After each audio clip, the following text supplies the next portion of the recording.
ಈ ಪ್ರಕೃತಿ ಸೌಂದರ್ಯ ನೋಡಿ ಎಷ್ಟು ಸೊಗಸಾಗಿದೆ ಅಲ್ವಾ. ಆದರೆ ಇದ್ರ ಬ್ಯಾಕ್ಗ್ರೌಂಡ್ ನಾಯ್ಸು ನಾನು ಹಾಕಿಲ್ಲ. ಯಾಕೆ ಗೊತ್ತಾ? ಒಂದ್ಸಲ ಕೇಳಿಸ್ಕೊಳ್ಳಿ.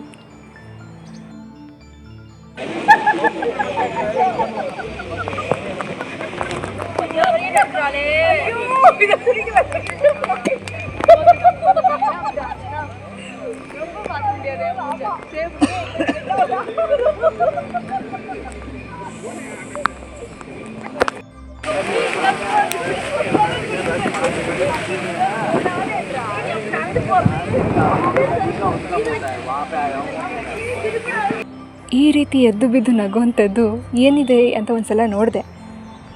ಅದಕ್ಕಂಥ ಹಾಸ್ಯಮಯವಾದದ್ದೇನೂ ಕಾಣಿಸ್ಲಿಲ್ಲ. ಮೋಸ್ಟ್ಲಿ ಅವ್ರು ಮಾತಾಡ್ತಾ ಇದ್ದಿದ್ರಲ್ಲಿ ಏನೋ ಹಾಸ್ಯ ಇರಬೇಕು ಅನಿಸುತ್ತೆ. ಆದರೆ ಈ ಥರ ನಗ್ತಾ ಇರೋದು ನೋಡಿ ನನಗೂ ನಗು ಬಂದ್ಬಿಡ್ತು. ಅಂದಹಾಗೆ ಈ ರೀತಿ ಸುಂದರವಾದಂತಹ ಪ್ರಕೃತಿ ನಮಗೆ ಕಾಣಿಸಿದ್ದು ತಲಕಾವೇರಿಯಲ್ಲಿ. ಕಾವೇರಿ ನದಿ ಹುಟ್ಟುವಂಥ ಪುಣ್ಯ ಸ್ಥಳ.